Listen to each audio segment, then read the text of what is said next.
Welcome to Blessed and Boys, a podcast that is the number one regression candidate.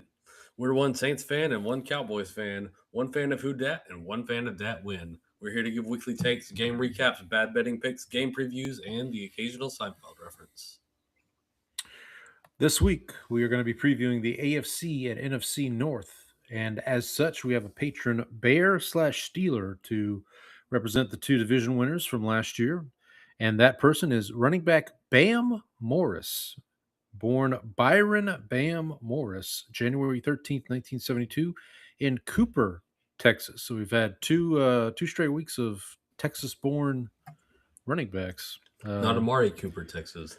Not Amari Cooper, Texas, no. Bam Morris emerged as one of the top running backs in Texas high school football before starring at Texas Tech University. After a productive college career, he was selected by the Pittsburgh Steelers, 3rd round, 91st overall, the 1994 NFL Draft.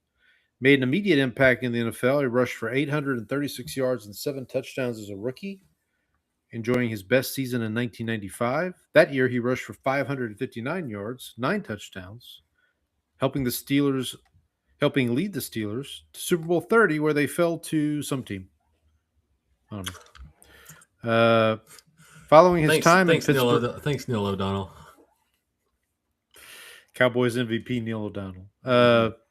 Following his time in Pittsburgh, Morris would go on to play for the Baltimore Ravens, the Chicago Bears, and the Kansas City Chiefs during a 7-year NFL career.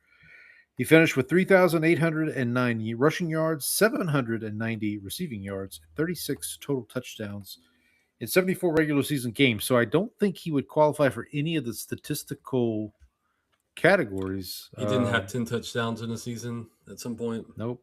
That would be the only possible. I don't think so. Yeah, it says his best season was 9 touchdowns. So that, yeah. Despite his success on the field, Morris's career was overshadowed by repeated legal troubles involving drug-related offenses, which ultimately shortened his time in the NFL.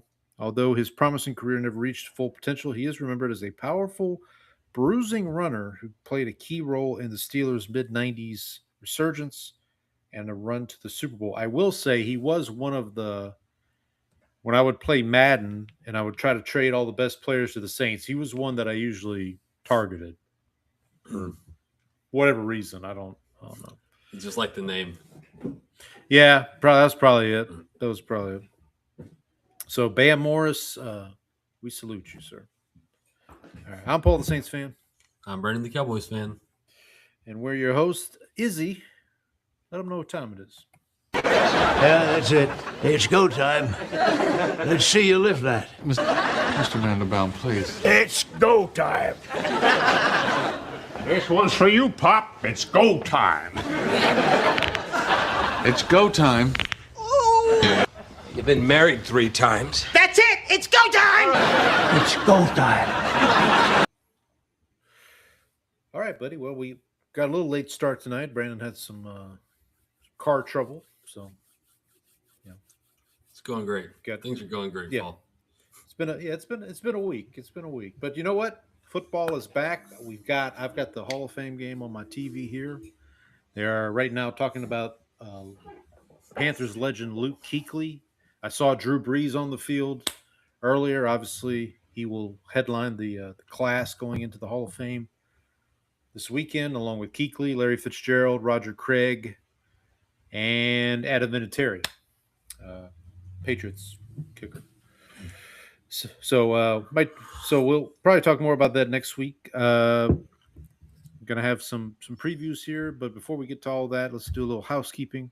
You want to email the show? You can do so. blessthemboys@gmail.com. BLESSDEMBOYZ@gmail.com. We're on Twitter or X at bless_dem_boys. I'm at Paul Elliott _316. Brandon is at Ball from Grace. The Blue Sky segment, no more because we got to verify our age. So they put the kibosh. They're trying to hold it. They're trying to keep us down, Jerry. Well, apparently the Bosnians are trying to put the kibosh on us too because we got a little. I was trying to spread the joy. I was trying to spread the joy of that song by sharing it with the world, and I thought, we're on YouTube. We're sharing a YouTube video. This won't be a problem. Well, that's not true. So, yeah, Brandon sent me a email photo of an email, said we had a potential copyright strike or whatever against us on Spotify, and we figured out it was when we were talking about the World Cup, and the Bosnians had that the hit song about Take coming me to to America, America. take you to America, and yeah, apparently they got us, Jerry. They found More us. like so. stick it to America is what they're trying to do over there. They're just mad because we won. Yeah, that's probably it. Yeah, we'll go with that. Sure. If you're checking us out here on YouTube Live, thanks for hanging out. Go ahead and hit that subscribe button while you're here. If you want to check us out on other platforms, we're also on Spotify and Apple. We do also post the videos to YouTube afterwards. Wherever you check us out, thank you. Please leave a rating and review. Tell your friends, tell your enemies, tell the bots. I did want to point out because they just showed somebody on the sidelines. I don't know if it was the person who caught the last pass, but there was somebody in a Cardinals uniform with the last name Virgil, as you remember, is the author of the Aeneid. Oh yeah, there you go. So there we go. We got some Odyssey connections for tonight's game. We have some Odyssey connections. Oh boy. All right. Well, we'll get to the division previews. I know we've been looking forward to this for a little while. But before we do that, we here at Bless Them Boys we do pride ourselves on being able to discuss other things. But enough about fish. I can discuss other things, you know. All right, Brandon. With everything else going on this past week with you, what else you been up to? Okay, so I'll lead off with hold on a sec. I'm gonna be muting myself frequently to shield our listeners from the coughing. So okay, that's fine. Brandon's got a little under the weather. Have you been to the vet? Have you been to the vet yet? No, I just got Rusty's medicine. You know, Smucker's medicine, not Rusty. Yeah, Rusty. Those horse pills. What was it? What was the thing that Aaron Rodgers was saying you should take? The horse steroids or whatever? Yeah. Yeah. It was the same thing that Mel Gibson was on Joe Rogan's podcast saying he had friends that they cured their cancer because he took ivermectin. Whatever. Ivermectin. Yeah. That was it. Yeah, that's what it was. Yeah. Okay. So last Thursday, have you ever heard of the Genuine Cup, Paul? No. So the Genuine Cup is this thing where they have countries from all over the world. Well, they'll send soccer teams, and it's like for autistic adults, and so so they come over and they have a tournament at Rice. So like this is like the third or fourth year that they've had it. But the company that I work at own AS Roma, and so AS Roma sent a team over to play in this tournament. And so last Thursday they had an opportunity where we could volunteer to go, and like they had like an event. So we like met them over there, kind of showed them around, helped them with some stuff, and like we had like it was like a bowling event. And so like I went over there and hung out with them. Was able to talk to some of the coaches using my very rudimentary Italian too. Talk to some of the players, some of the coaches, served as translator for some of my coworkers as well. So we had that last Thursday. So that was a really cool experience. It was a lot of fun. Just my company does like a lot of those like opportunities for just working with different organizations. So we did this, like our company also does stuff for like Boys and Girls Club. They pack lunches for like school lunches for kids. So really good opportunity and really cool to kind of like see the team.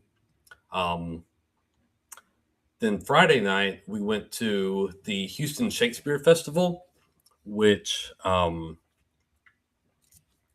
went and saw the Comedy of Errors, which one of my favorite Shakespeare comedies to read and see. But it's basically, what if Shakespeare wrote a Three Stooges, a play that was like a Three Stooges style thing. A lot of slapstick stuff. The basic gist of the story is there were two sets of twins, one rich set of twins and one poor set of twins, and both. So like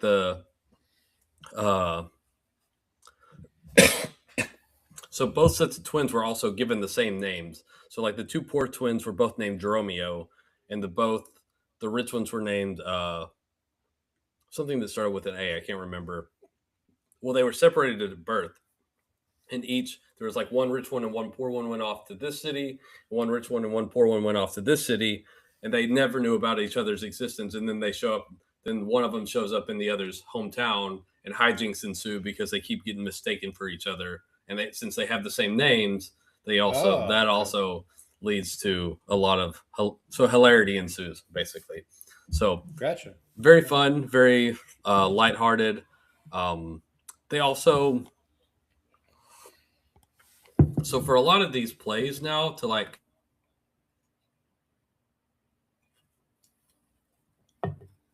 so to make them just kind of like tweak them and make them modern, they'll throw in some references to like you can set it in more modern times, or you can add like this one for the introduction. They had like kind of a rap song to introduce everybody, and then they also had like Star Wars references, and then there's a part where one person says this woman, she's so round, she's like a globe. I could like pick out all these places around her, and he's like, well, where is France? And it'd be like, on her buttocks, sir. And so where's Scott? And so like one of them was like, well, where is UT? And it was like her teeth, as they are all burnt orange. And then they did so they started throwing like Texas references in and stuff. Like just they did A&M, they did Texas, they did Rice, they did a bunch of other places. So that was a lot of fun too. Did want to also mention some music that I have checked out. Very appropriate for this week because Jack White has a new album called Frozen Charlotte. So Twisted Teens, which I think is actually out of New Orleans, has a new album called Florida Water Blues. That was really good. A singer who her name is Sadie, but she stylizes it as Sad 13. So SAD. Okay. She has an album really short because all the songs are like 2 minutes long, if that, called 1331. Okay. And then another one, this is from a little farther back. It's an Australian kind of punk band called the Radium Dolls. Their album called Wound Up. I did start the new Shabuzi album today. Gotcha. So only made it about a quarter of the way through. So it's like 20 tracks. So it's a long one. But I do recommend the song Cowgirls on there. That's a good one. What about you, Paul? What'd you get? Oh, I did watch some TV too. I watched an episode of Black Mirror on Saturday while I was resting up, and another episode of Lost. So I'm nine episodes in now. The last one I watched was it was about the Confidence Man, the guy who like had the letter. And so like I think his name was it Sawyer? Sawyer, yeah. Yeah, he's an important he's an important character. Yeah. Oh yeah, and I think I watched 2 episodes because I watched that one, and then I also watched the one about the Iraqi guy. Oh yeah. I forget his name, but his backstory too. Sawyer. So obviously that's what I know that actor from best is Lost, but he shows up in a Mission Impossible, like one of the. I want to say it's the 4th one. He's an agent at the beginning. Spoiler alert! Who gets killed, and like his partner ends up teaming with Ethan Hunt to like kind of take down who killed him, basically. But yeah, Yeah, I haven't watched any Black Mirror. I've heard. Well, actually, no. I watched the very first one, which was about the prime with minister the pig. in. Yeah, with the pig. Yeah, So I watched that one. I watched that one with my wife, and she was like, "That I'm not watching this ever again." Cut it. Cut it. Oh, there was no. Uh, She did watch one more episode with me, which was the one. It's called like the complete history of you, and you like have like memories like that you can like Okay. rewind and stuff with your eye. Like it's pretty. This one was about That's true. like earning credits and using them. It was like it was okay. I wasn't like blown away or anything. Yeah, every once in a while, social media will blow up with like, man, you gotta check out this one Black Mirror episode. And, I just haven't gotten around Yeah, to it. they don't. They only have like a few episodes a season. It's not even like Yeah, 5. So like, yeah. they But don't make a lot of them. but they'll get like these. They'll have like really good actors in these episodes, just out of kind of like out of nowhere. What's the one? There was one actress who was in one that blew up, but I can't remember who it was now. Off the top of That's my head. like Twilight Zone used to have like people who were like, Yeah, you'll yeah, be watching Twilight Zone and it's like, wait, that's William Shatner. right. then Okay, We go should ahead. also mention we could use this as a segue because Mhm. Lost, there was a clip from a movie preview or trailer Yeah, that dropped today yeah. where someone was screaming, "We're gonna be bigger than Lost." So I missed. I didn't understand what he was saying at first, and then somebody captioned it later, Mhm. and I was like, "Oh, okay, that makes sense." Yeah, yeah. Yeah. So you're referring to the new movie. It's coming out in about a month with Robert Pattinson, who's Why having a didn't somebody hell. get these predators out of here? It's got real Jim Carrey energy in that line reading. But he's got a new movie coming out called Primetime. Quite a year for Robert Pattinson. Yeah, somebody said that like people are going to look back on this 2026 run from Robert Pattinson and just be like, it's going to be studied by film Yeah, historians. I actually wanted to, if you'll bear with me here. So we talked last week, or maybe it was the week before, about we were talking about Christopher Nolan films because we were talking about the Odyssey, and I mentioned Tenet as a film I enjoy. So if you go back to, so he's in Tenet, Robert Pattinson's in Tenet. If you go back to that movie, moving forward, he was in that. He's in a movie called The Devil All the Time, which is a Netflix original movie with Tom Holland. I would highly recommend it. Pattinson plays like this evangelical preacher who's not as good as he seems, kind of thing. Then he does the Batman, obviously. Um, and then he does Mickey 17, which I've talked about on the show, which was I quite need to good. see that. That looked good. He does Die My Love with Jennifer Lawrence, which got a lot of acclaim. I thought he's in Die My Love. He has a uncredited appearance in Marty Supreme, which was phenomenal. I didn't even remember this. I had to look it up. He's like a commentator or something on one of the tournaments that the Chalamet character plays in. And then this year he did the drama with Zendaya, which I quite enjoyed.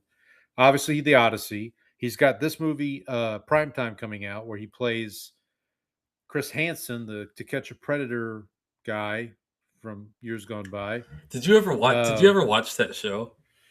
I think I caught a couple episodes once upon Buddy, a time, but it was wild. Yeah, like It they was start wild. reading the transcripts and you're like, this is the scum of the earth that you're like getting over here. Yeah. And So I then did look. later this, go ahead. I did look up like why that show got canceled. Do you know why it got canceled? No. Because they went to like serve a warrant like with the police, and the guy Uh-huh. like committed suicide, and they like got it on camera. Like so, Ooh. yeah. So Ow. that was the Yikes. end of that show. Yeah, that was the end of that. But then later this year, Pattinson's got the new Dune movie, the conclusion of that series. And he's got the new movie with Denzel that I've been talking about, Here Comes the Flood, which apparently that movie is going straight to streaming. It's going straight to Netflix, which is kind of a bummer, but They could so you can put those two together and you get Here Comes the Dune. right, exactly. Here comes the Dune.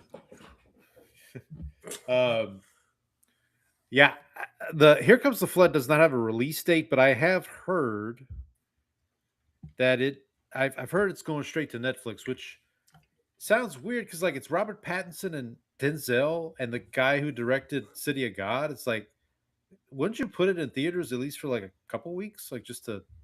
Did you see the Madden movie is also going direct to? Yeah, I saw that today. Yeah, that's wild to me. Like Nick Cage is John Madden, and you're not going to put that in theaters? Like that just seems Somebody took the Robert Pattinson clip from the trailer and that said, you realize how this looks, right? After like with the quote tweet of this is going straight to, he's like, you realize how this looks, right? Yeah, his voice in that I movie is like he's so good. Like, yeah, it's ridiculous, man. And then we should also mention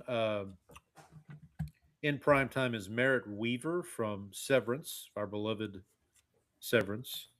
The guy, I don't remember his name, but he's from Righteous Gemstones. That young guy that they recruit to like. I haven't watched. Oh, I know who you're talking about. To be the girl. Correct. That guy is from Righteous Gemstones, and he's very good in that movie, in that show. You and I, okay. So I was vindicated because someone else thought that was Creed from The Office that he's talking to on the.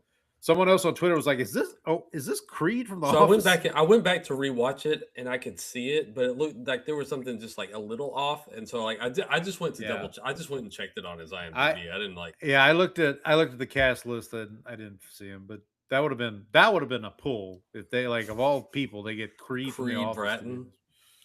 Creed Bratton. And who else is in there was somebody else that. You think Pattinson wins the Oscar based on? I mean, I think I'd say that Best Actor is probably an open race. I mean, everybody, because like Damon, as good as Damon is in the Odyssey, it's not a blow away. No, it was not. Means. I'm trying to think who else this year would be in contention. Well, I guess Gosling in Project Hail Mary was very good. I like Ralph Fiennes in 28 Days Later, Bone Temple, but he's not getting nominated for that. There's a couple other movies coming out that. Did you hear this like One Night Only movie kind of bombed? I've heard it's very divisive. I have not seen it, obviously, but heard it's very divisive. I also heard The Invite. I don't know if you've heard of The Invite. It's Seth Rogen. Who else is in it? Where is it? I just had it. There we go. It's Edward Norton, Seth Rogen, Olivia Wilde, and Penelope Cruz. It's two couples. Like one couple invites the other over, and apparently gets kind of polyamorous, I guess. Like it gets it's a key party. Yeah, exactly. It kind of gets to that. Yeah, it gets to that point. So, I think. So I want to say about this One Night Only because I saw the preview in multiple movies, like, and so. But the thing is like, I just thought it was like a rom-com, but apparently like there's this whole like ban on when you can like do it. So the government, so the storyline is it's like The Purge, but for sex. Oh, okay. So if you're not married, you can only have sex one night a year. Huh. That's that's interesting. Because I thought it was like a Valentine's Day thing. Yeah. So like, but apparently that is not the situation. It's one night only by necessity. It sounds like. Yeah. So it's not. I thought it was like a Valentine's Day thing, and like that's what I thought it was. Yeah. And so, apparently that's not it. A meet cute or whatever the term is. Yeah. Okay. Well, yeah. I mean, listen. So you and I have been talking about a 2026 movie. You and I can maybe go watch together. I think Primetime might be it, buddy. That's the one I think. I think that might be it. I mean, I had heard about this movie. I heard rumblings about it, but I obviously hadn't seen the trailer, and the trailer dropped today, and it looks fantastic. So, the director of the movie, I haven't seen. I don't think I've seen any of his work. His last name is Oppenheim, which is kind of I know weird, I saw that and I was like, I kept reading. I was like, Oppenheimer.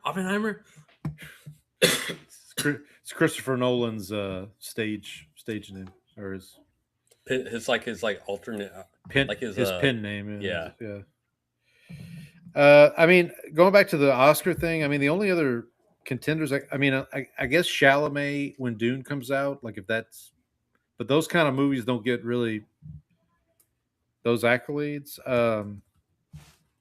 There's Tom Cruise for Digger. I know we talked about Digger. That's a hot. I mean, I know you didn't interest you, but apparently he's going to get some buzz. There's a movie.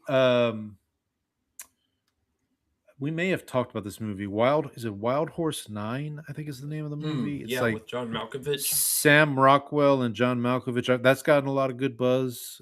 I've heard. So, yeah. So I think, I think prime time. We're gonna have to figure out a prime time to go see it. You and I at some point. I didn't have much else on the movie front this week. I will just mention the Denzel Challenge Week 32. We're rolling on here. The category this week is dual credits. So a movie where one person does two things, so to speak. So they direct. Star, write, direct, the other kinds of stuff. So the movie I picked here, this actually is appropriate following last week. We did He Got Game, which was a reunion theme. Denzel and Spike Lee reuniting after Malcolm X. The movie this week I picked is their first movie together, which is Mo Better Blues, which Spike directs and stars in. Obviously, Denzel is the lead star, but Spike Lee also stars in the movie. It's about a jazz trumpeter, Bleak Gilliam, played by Denzel. It's kind of a, just a character study, I guess, of that. I had seen it before. I've seen it before, but nice to revisit. Did he have a song called "Hot and Heavy"? No, I don't think he did. It also has a very good early performance from Wesley Snipes in the movie, who is one of his bandmates. So if you can check out Mo Better Blues, I would highly recommend. It's probably one of the underrated Spike Lee movies, because again, it's the movie he did it right after Do the Right Thing and right before Malcolm X. So it's like right between those two. So might have gotten lost in the shuffle there, but it's a very, very good movie. I did want to talk a little bit about Liverpool. I did watch their friendly against Leeds this past weekend. They didn't do as well. They ended up losing, I think, 4-2. Did they blow their leads? They did blow their leads. Yeah, absolutely. The game was in Chicago. Shout out to our guy Andy. The game was at Soldier Field. So the soon-to-be former home of the Chicago Bears. The soon-to-be former home of the Chicago Bears, which is ridiculous in its own sense, but such is life. I did want to mention something. So I was online the other day, and I decided to. So I know when we kind of decided that Liverpool would be my team, you helped me out with that survey. So I went to Google and I just typed in, if I am a Saints fan, what Premier League team should I root for? Like just that. And one of the teams they suggested was Liverpool. So I'll just give you the spiel here. Where am I at here? Hang on. Oh, I had this queued up and I lost it. Let's see. Hang on.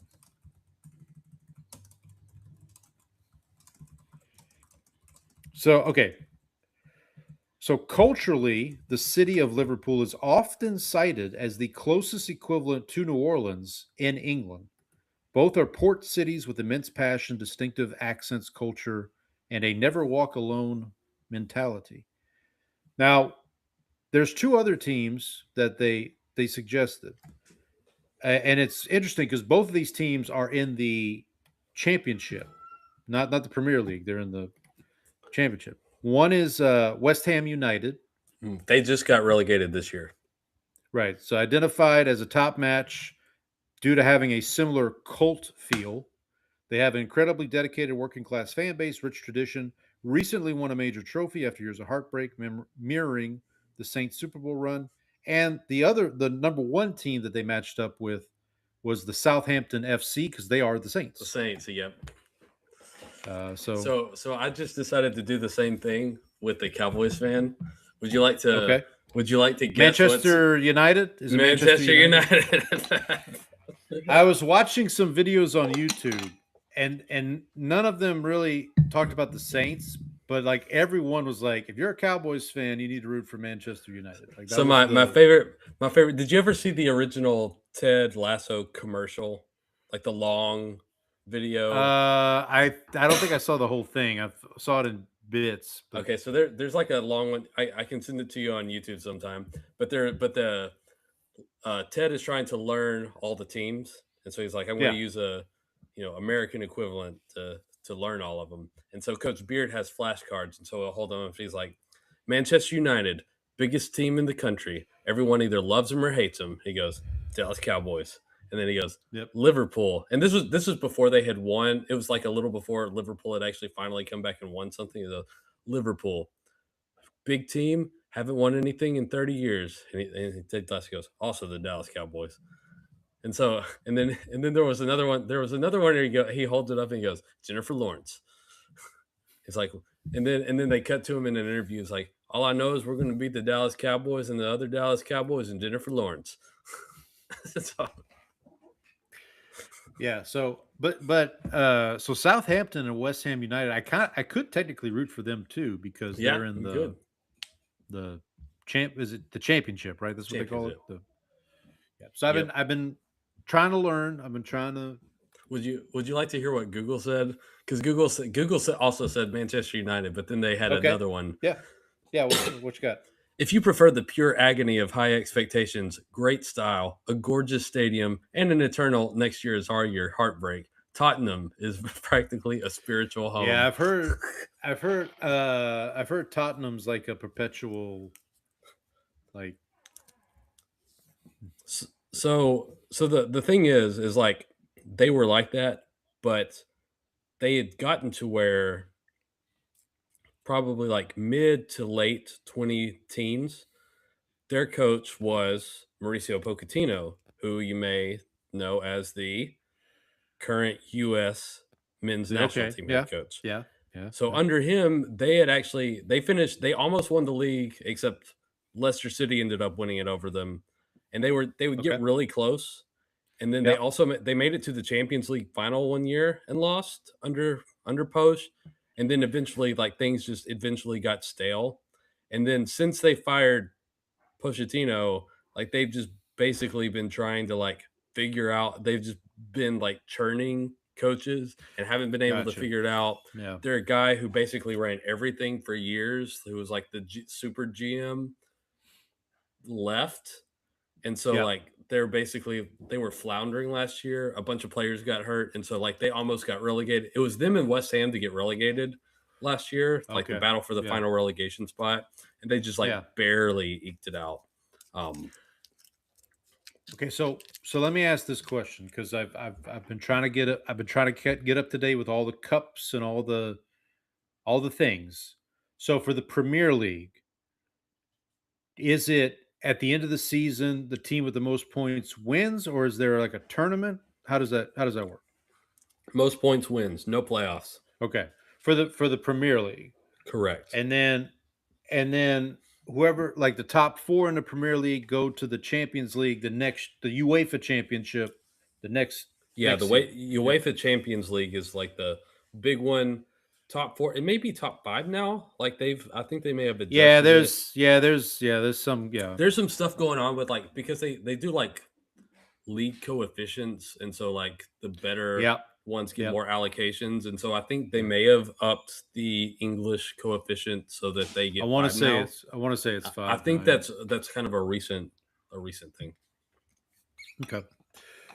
Well, yeah. So I'm getting excited. So Liverpool's got 2 more exhibition matches or friendlies. Sorry, 2 more friendlies, and then August 23rd is their first game against not Nottingham Forest. It's another N. Starts with an N.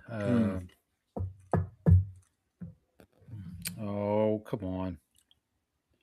I'm losing it, Jerry. I think Starts with an N. Sounds like Newcastle. okay. There you go.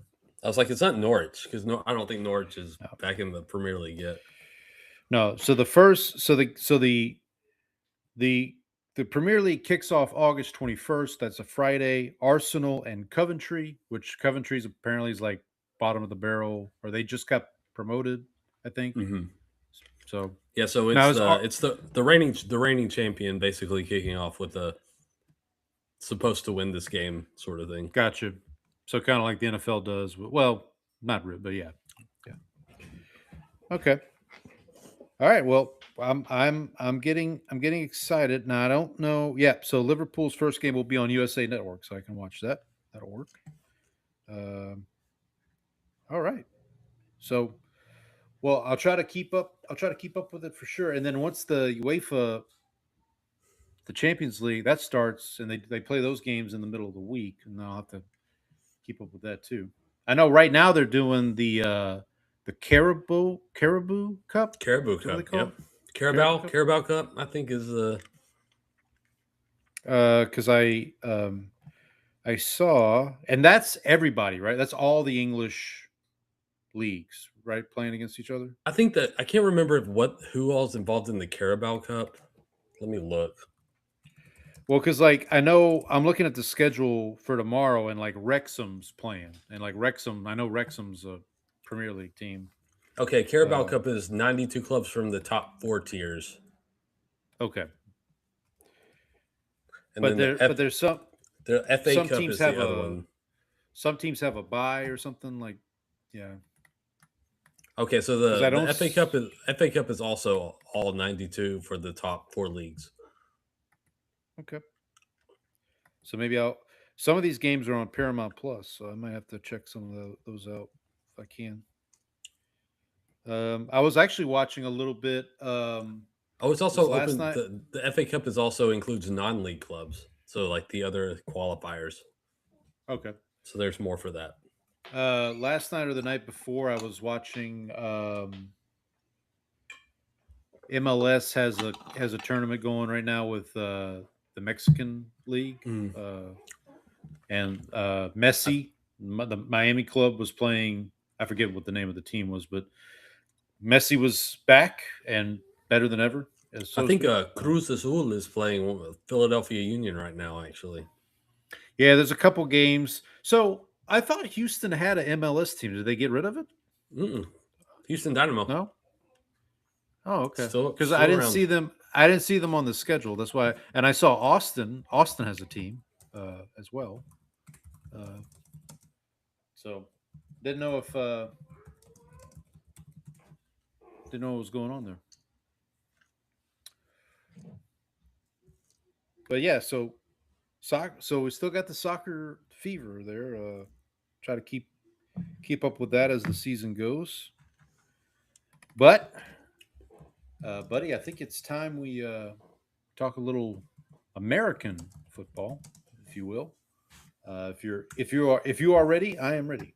Let's roll. So the way we do this, ladies and gentlemen, is we're going to do 2 divisions every week until we get all 8 covered. We're going to do the Norths tonight. We'll start with the AFC North, and the way we did it last year, we'll do it the same way this year. As we start from the bottom as they finished last year, work our way to the top, kind of give you our thoughts on each team, maybe a record. We'll do rankings and all that, and our playoff picks and all that in our episode right before the season starts. We'll do our MVP. We'll do our Coach of the Year jinx, our MVP jinx. We'll do all that down the way. But so these episodes are kind of a big overview of what we think is going to happen. We'll probably give away some of that conversation, but all in good fun. So let's start with the Cleveland Browns, the AFC North. Cleveland Browns, 5-12 last year. Their over under, or at least the number I have for their over under, is 5.5. I don't know if that's still accurate. I guess I should have checked that, but I've got 5.5 here. Obviously, a slew of changes in the coaching staff there. New head coach Todd Monken comes over from the Ravens. He was offensive coordinator with the Ravens. They bring in Travis Switzer as the offensive coordinator. Obviously, Jim Schwartz, who was the defensive coordinator, felt passed over for the head coaching job, so he no longer with the team. They have Mike Rutenberg as their defensive coordinator. New special teams coordinator Byron Stewart. In terms of additions for the team,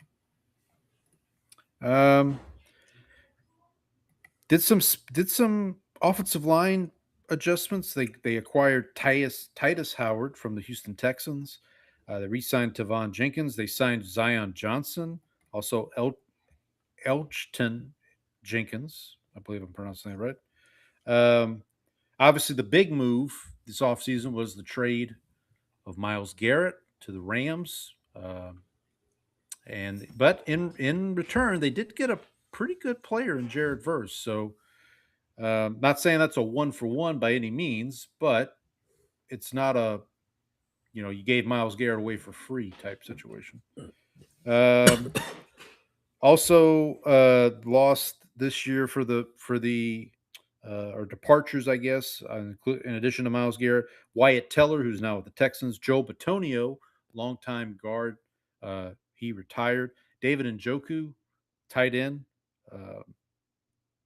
Martin Emerson, who actually is with the Saints right now, coming off of a pretty bad injury. Typical Saints, just guy coming off a bad injury, sign him, see what he can do, and hope for the best. I will say the Browns last couple of years have drafted very well, and I think this year we probably talked about it after the draft, but Spencer Fanu in the first round, Casey Concepcion in the first round, Denzel Boston. A lot of buzz about Denzel Boston, this wide receiver out of Washington. One of you and I's kind of favorite players, safety Emmanuel McNeil Warren from Toledo in the third round for them. So, holy Toledo, Batman. Holy Toledo. My take on the Browns, we'll get to their schedule here in a little bit. I'm not saying they're a quarterback away from being like really competitive. What are you talking about? They have Shadur Sanders. I'm not saying they're a quarterback away from being really competitive, but like they're not as bad roster wise as people think, at least in my opinion. They have Jared Verse now. They have Jared Verse, but like that defense should still be fairly good. They have Carson Schlesinger, who was Defensive Rookie of the Year last year. I think they've got a lot of talent. Now, obviously, the quarterback position is a huge question mark. You wonder what it's going to look like a year from now. I mean, if they start Shadur, does he screw up and win enough games where they're out of like the Arch Manning or Dante Moore or pick your favorite quarterback coming out next year? Are they out of that race? What does the plan hold for Monken? Like, is Monken a one and done contender in terms of coaching? I feel like this team's not going to be an easy out for anybody this year. I'm not saying they're going to win like double digit games. I'm not saying anything like that.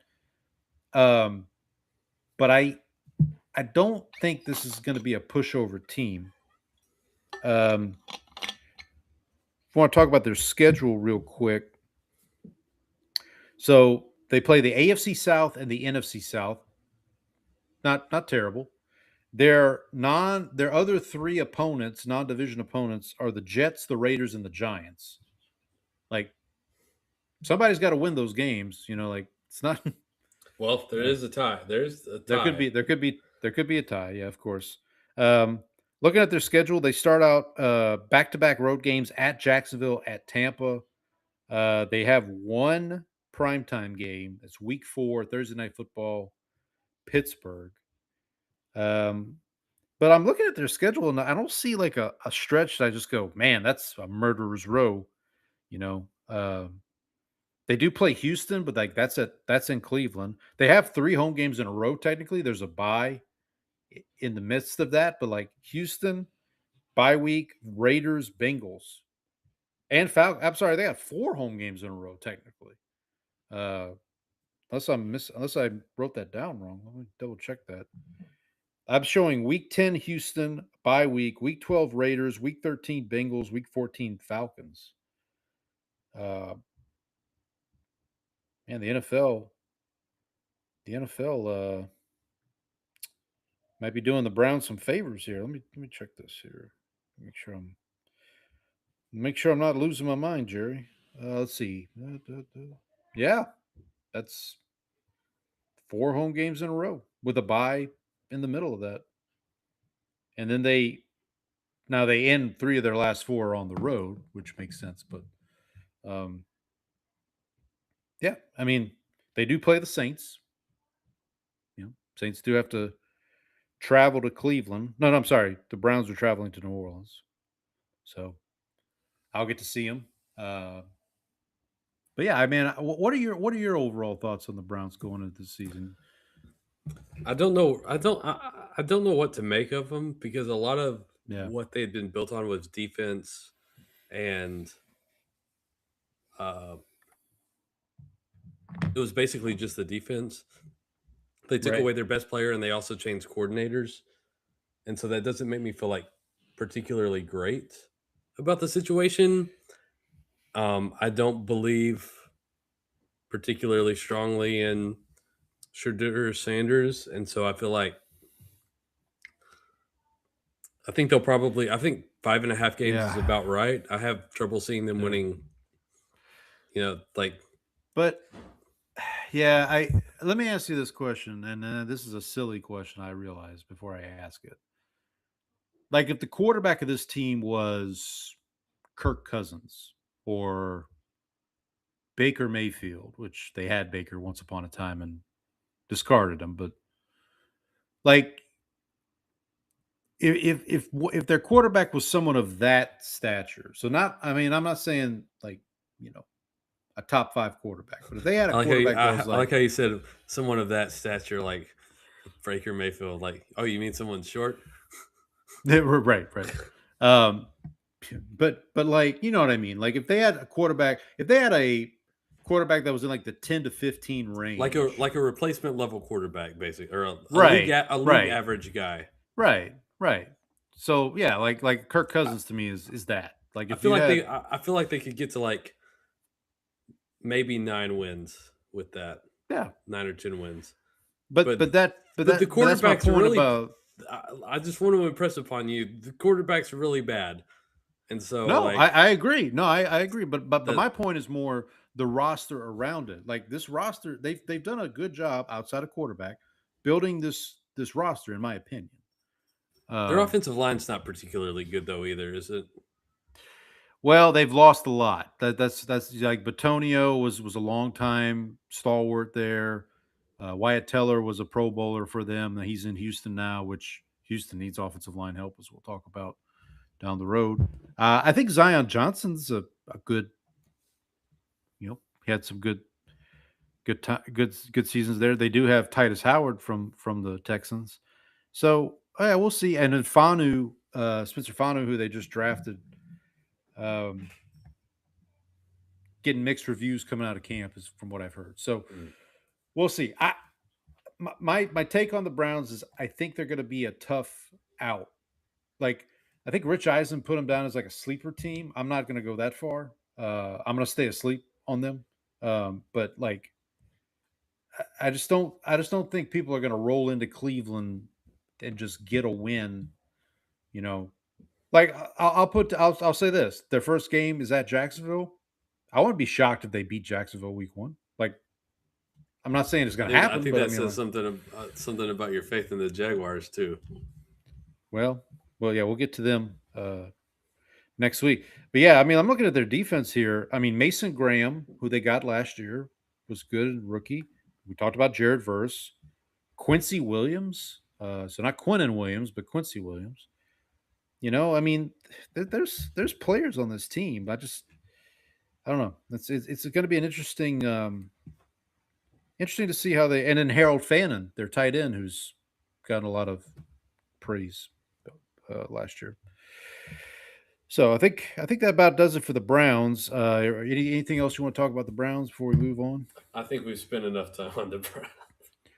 All right, good enough. All right, let's move to their in-state rivals, the Cincinnati Bengals. They finished 6-11, 2025. They're over under 9.5, which I'm gonna. The Bengals. I there's a couple teams this year. Your team may be one of these two that fall in this category of, for me, of if not now, when. And the Bengals, I feel like we say this every year with them though. It's like, all right, guys, you got Joe Burrow, Jamar Chase. Like, can this defense just be not terrible? And can you just keep Joe Burrow upright, keep him healthy, and he can do what Joe Burrow does? You know, can you not like piss away games in the early part of the season where you're having to, claw back from a, 3 games under 500 start and do all this? I don't know. Let's talk about their acquisitions real quick. So they re-signed Joe Flacco. They bring in Josh Johnson to back up Burrow. Orlando Brown Jr. They re-signed Dalton Reisner. Their big pickup on defense was obviously Dexter Lawrence for the number 10 pick in the draft. So that'll be a move that gets, I would say, scrutinized one way or the other. They also brought in Jonathan Allen from the Commanders. Just going to throw that out there. They lost a couple players. I mean, obviously, Trey Hendrickson leaves after all that drama over the last couple of years of him not getting his, or at least what he believes his just reward. In the draft, they did pick up Cassius Howell from Texas A&M, who I saw one clip of him from training camp the other day where he just bull rushed whoever the left tackle was, and people got kind of excited about. But it's one of those things where it's like, is that good for Cassius Howell, or does that mean that your left tackle stinks? What's so? We'll see what happens there. Again, for them, schedule wise, AFC South, NFC South, I think is going to help them potentially pad their stats a little bit, as it were. Their 3 other games are Dolphins, Chiefs, and Commanders. I'd say 2 of those 3 are beneficial to them. Obviously, they kind of draw the short straw with having the Chiefs because the Chiefs finished 3rd in their division last year. So we talked about their slow start to the season that they tend to have. Here's their first 4 games. Home Tampa, at Houston, at Pittsburgh, home Jacksonville. That's not cupcakes. Like, that's you gotta come out of the box prepared, right? They do have a trip overseas to Madrid to play the Falcons. They have a back-to-back Sunday night, Monday night, week 10, Sunday night host the Steelers. Week 11, Monday night, go to Washington, play the Commanders. They do play. Their schedule down the stretch is not terrible. At Carolina, at Indianapolis, home Baltimore, home Cleveland. So just so you know, their over under is now 10.5. By the way. Yeah, I figured it was going to go up. There's a lot of buzz on this team, and I gotta tell you. Go ahead. I will say it's also under 10.5 is minus 140. Over is plus 115. So it's a little juiced on the under. So. Yeah, that makes sense.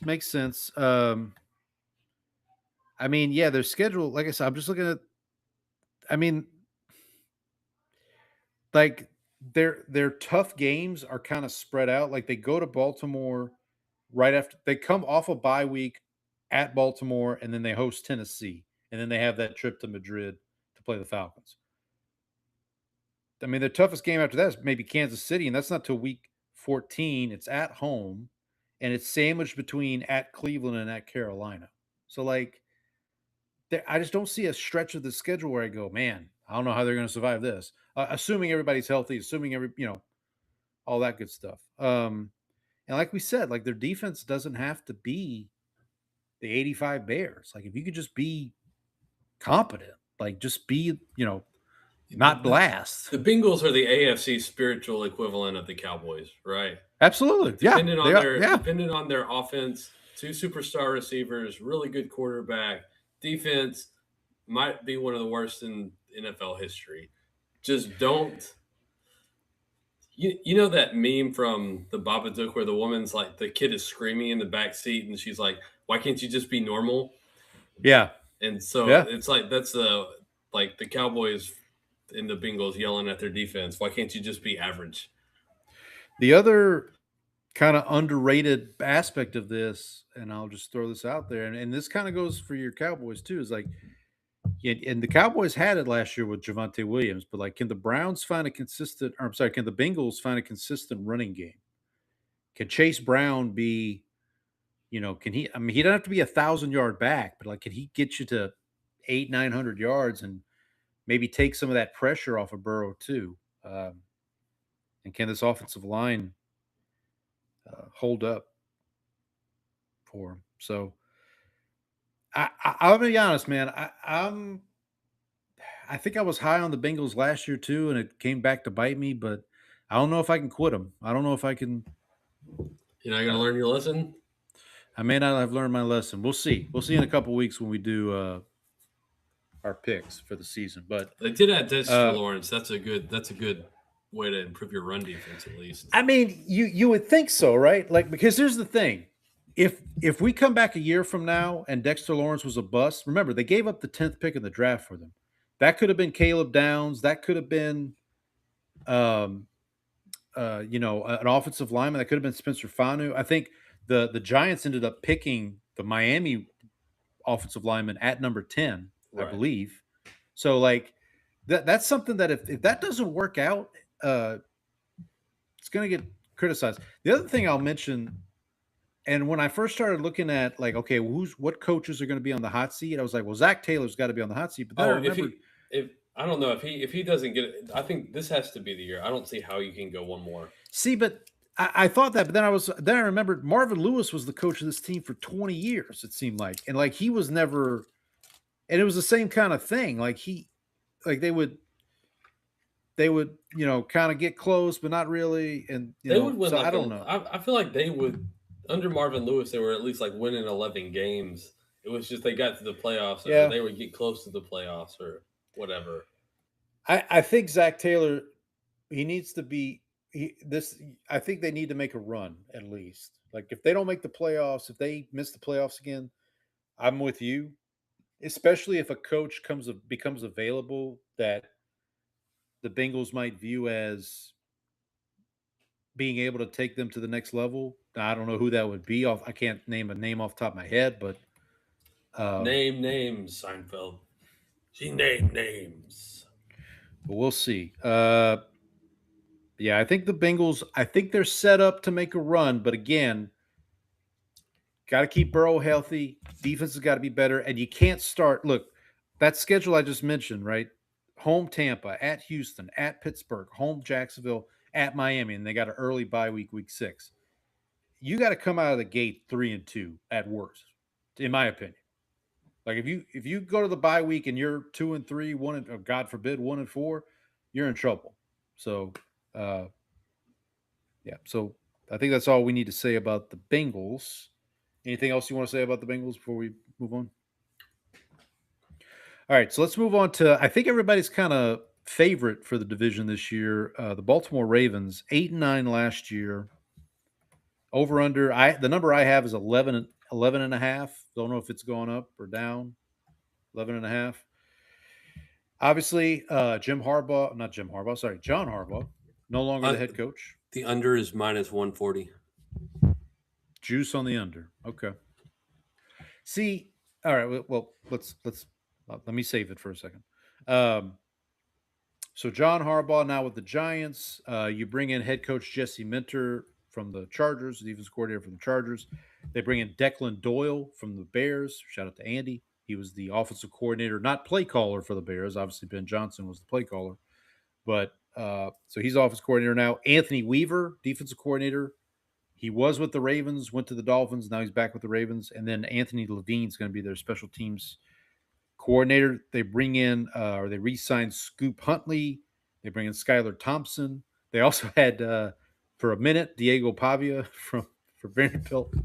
No, He didn't no even longer. make it through training camp. Didn't even make it through training camp. Poor guy. Their big move this offseason, obviously they traded for Max Crosby. Not really. Backed out of that deal and then went and got Trey Hendrickson from the Bengals. They also brought back Calais Campbell for a year 25 or however long Calais Campbell's been in the league. So,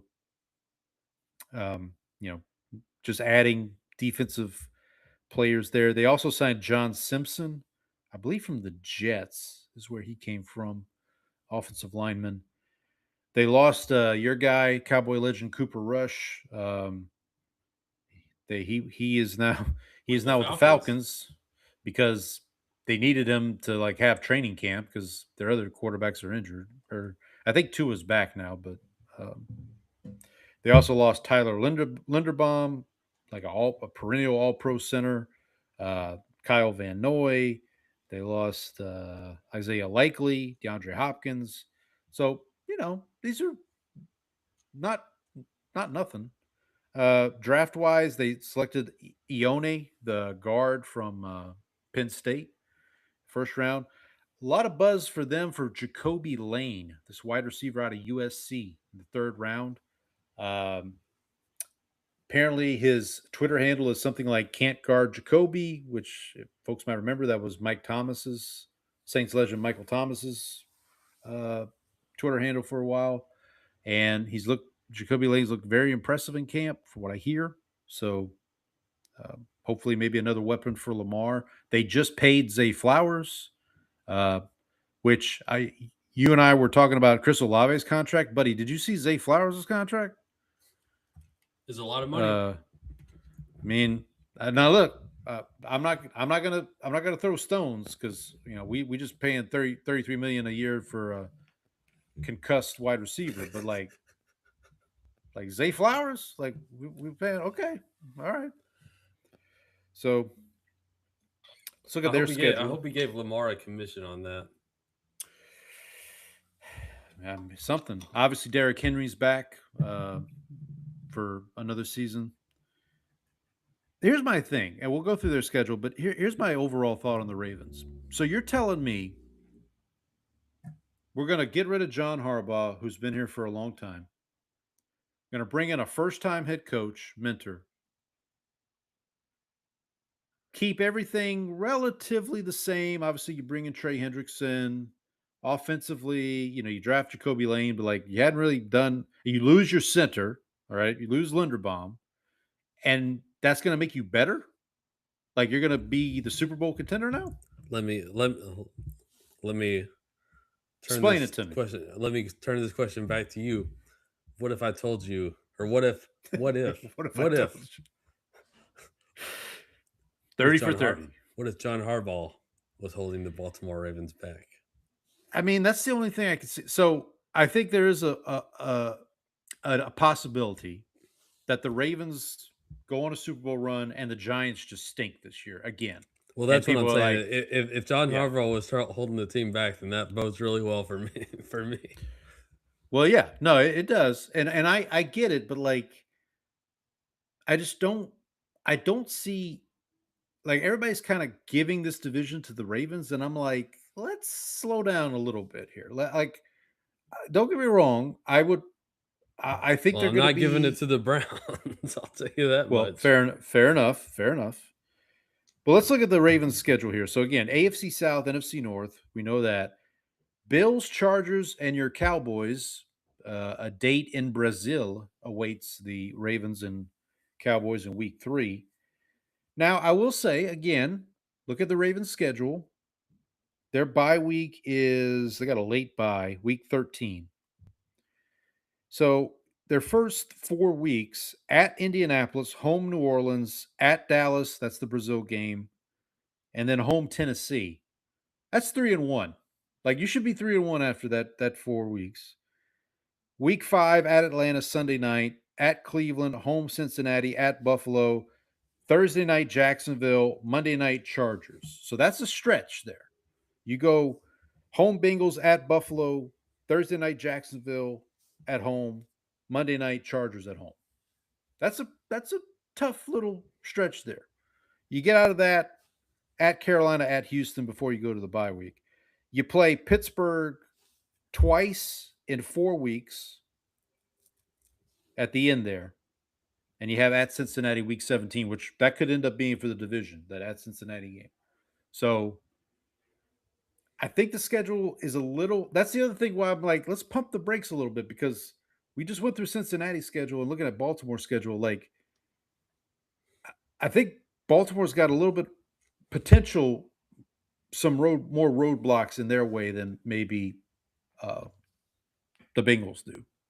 That's just my thought. I think the big question What do I know? Does Lamar Jackson decide to eat healthy instead of taking food from food trucks at 2 a.m.? So I have a friend. I have a friend who is who's from Baltimore and is a big Ravens fan. And he was like, I wish this guy would just not have the diet of a 12-year-old. Yeah. Like a YouTube streamer. Yeah. Yeah, exactly.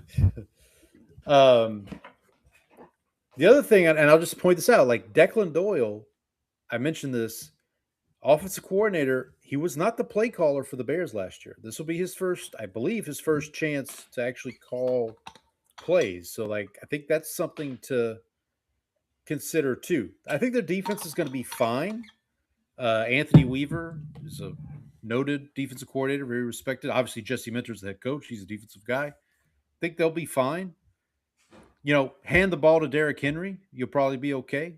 Like let Derrick Henry eat. You'll probably be okay. I don't know. I got to see it. Now, listen, if they come out of the box and they're like 4-0 and they're beating teams by 2 touchdowns, yeah, sure.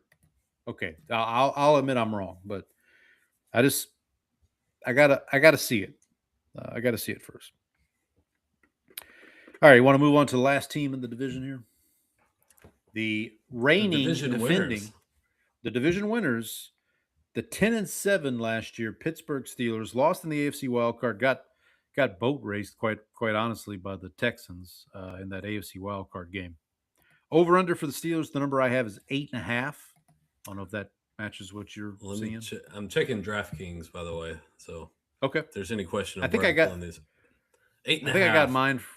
Okay, I think I got mine from either Rebet or maybe ESPN. I don't remember. Classic Steelers line, right in the middle. Yeah, of course. Well, I mean, last year we were doing this, and I said, look, they still got Mike Tomlin. That guarantees you 9-8. Well, Mike Tomlin's not there anymore. He's on NBC now. I just saw him on TV a minute ago. Mike McCarthy, Cowboys coaching legend Mike McCarthy, now the head coach at Pittsburgh. Offensive coordinator Brian Angelico. I don't. Sure. Patrick Graham, defensive coordinator, special teams coordinator Danny Crossman. Last year for Aaron Rodgers, buddy. He's going to ride off into the sunset, apparently. Putting Fauci on blast, putting Mike Vrabel on blast. He's just going to flame on. He's just burning on him. How's his wife doing is the real question. Right. How's his wife? I told my wife about that story, and she looked at me. She's like, "Are you serious?" And I was like, "Yeah, no one knows that she exists." And he's like, "That guy has problems." Now they did bring in Cowboy legend Rico Dowdle, running back. So I love Rico. I want Rico to succeed. Good guy. Yeah, I like him absolutely. a lot. Absolutely. Even though he ran over us last year. Hey, he helped me win fantasy that week, so God bless him. They did bring in. They also acquired big trade this offseason, Michael Pittman, to pair with DK Metcalf there at the wide receiver position. Cameron Hayward got a new deal. They extended Darnell Washington, big tight end there. Nick Herbig got a new deal. Asante Samuel Jr. They went out and got Jamal Dean from Tampa Bay. That's kind of a sneaky good signing there. Jaquan Brisker on a 1-year deal. Chris Boswell got a new 5-year deal. So shout out to kickers. They did lose Kenneth Gainwell, so they replaced Kenneth Gainwell with Rico Dowdle. They also lost to the Cowboys. I guess he did. I guess Kenny didn't gain well enough. He didn't gain well enough. We'll see how he does in Tampa. They also lost Saints legend Andrus Peat, who just announced he is retiring from the NFL. So shout out to him. Draft wise, they did go offensive line in the first round. The offensive tackle from Arizona State, whose last name I cannot pronounce, so I won't even try. They did also go an Iowa offensive guard in round 3, Jennings Dunker.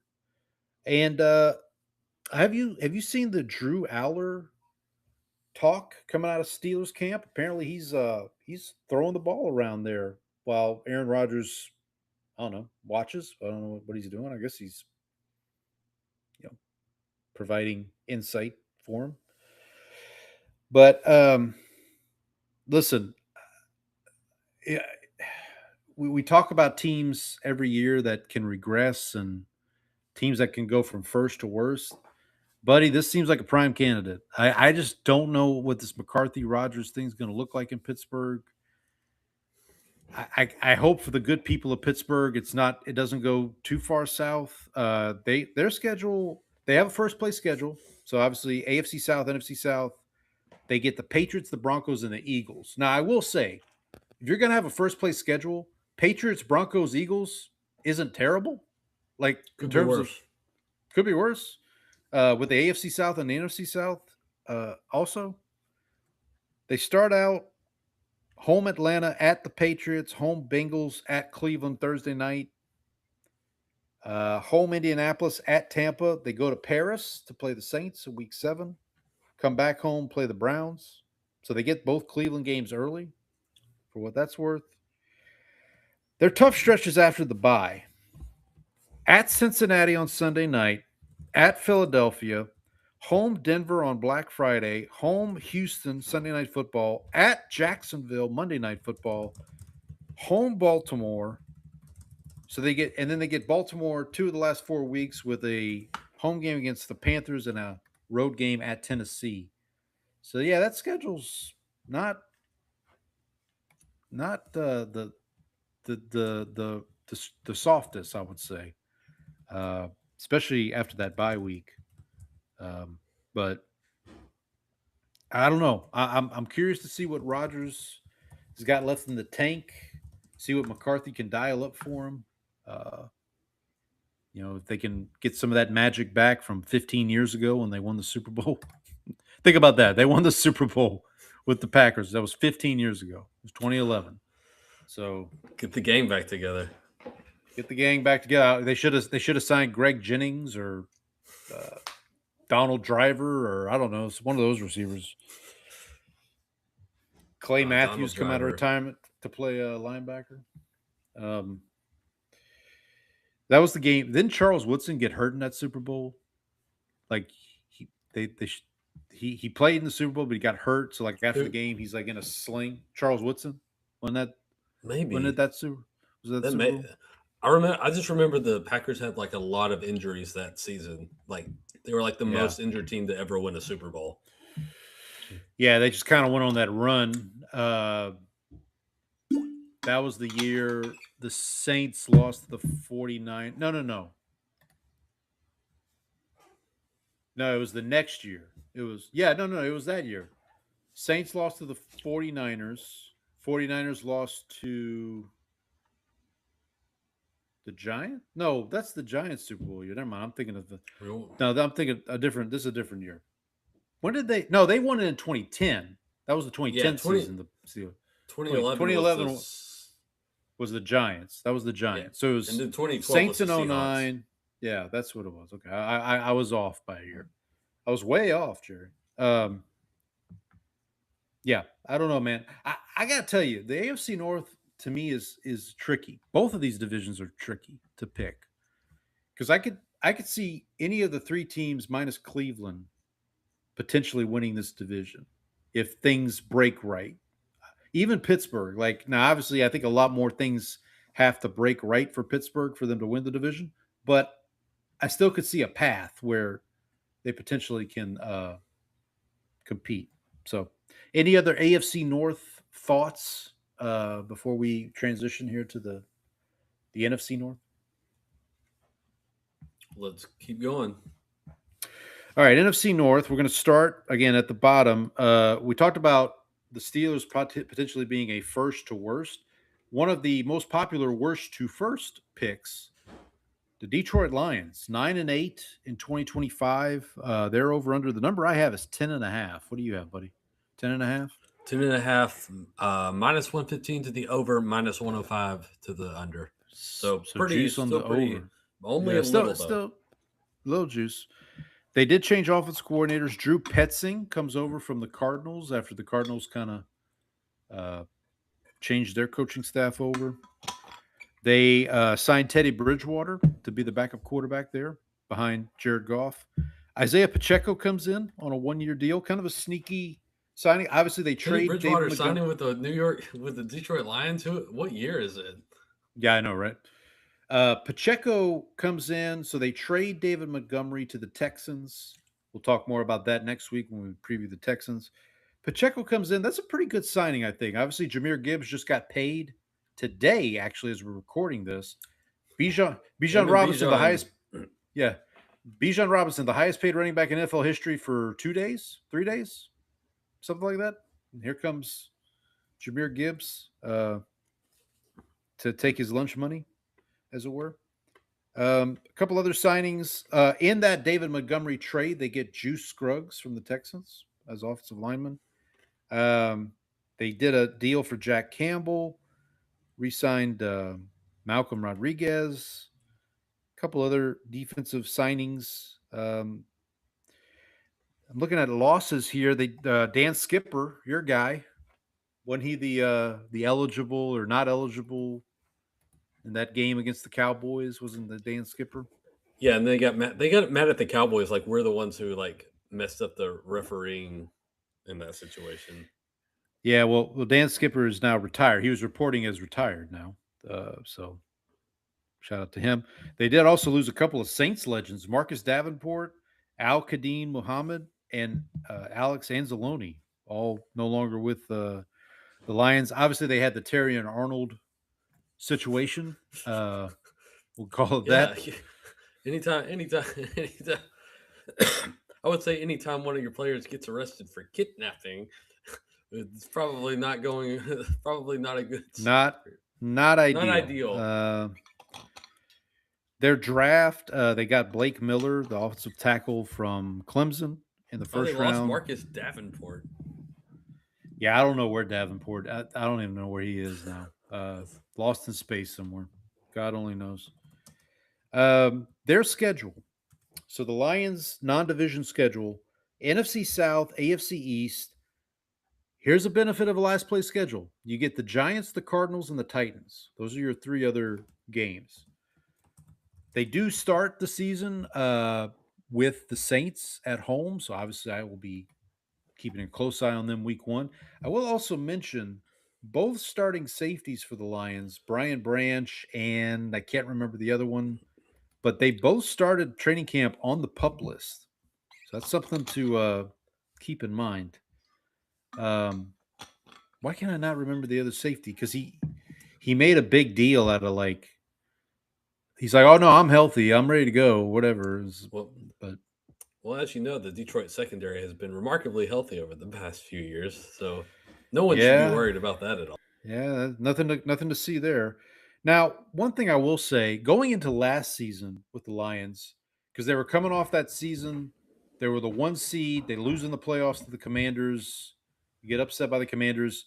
Ben Johnson leaves, Aaron Glenn leaves, and I was like, yep, Lions are not making the playoffs this year. They did still finish 9-8 to their credit, but they're in the NFC North where everybody was over 500. So sad for them. This year, I feel like a lot of people are seeing them as a worst to first, just to kind of, because it's a reset. Like you're just going to kind of balance back, Well, from what you had last. Let's also look at their schedule because it is pretty. Yeah. Saints at home, at the Bills on Thursday night. That's the new Bills Stadium opening. Jets at home, at Panthers on Sunday night, at Cardinals before your bye week. Yeah, that's probably 4-1. I mean, 4-1, 5-0 is not outside of the realm of possibility. After the bye week, home Green Bay, home Vikings, at Dolphins. They go to Germany to play the Patriots.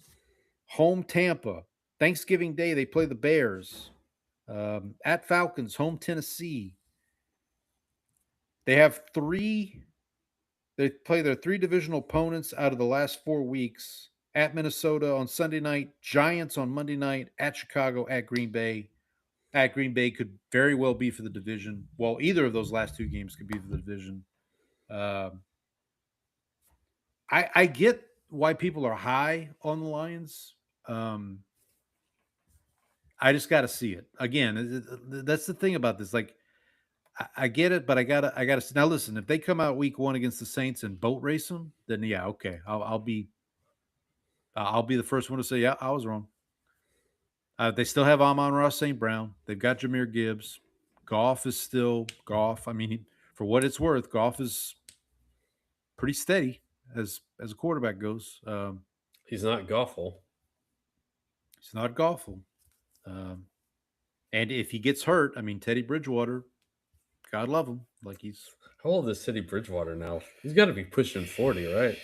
Well, I mean, he was a backup with the Saints in 2019, 2018, around there. So that'll give you some idea. So the Lions, yeah, I mean, again, this division is just so tough. As we get through the rest of these teams, this is one of the tough divisions for me to kind of go through. But let's move on to the next team. Also finished 9-8 in 2025. The Minnesota Vikings. I have their over/under number at 8.5. Is that what you're seeing? Yeah. No juice. -110 both sides. Yeah. I think a lot of that's Kevin O'Connell. I think Kevin O'Connell is now the new Mike Tomlin in that. Also they don't have J.J. McCarthy running this whole show.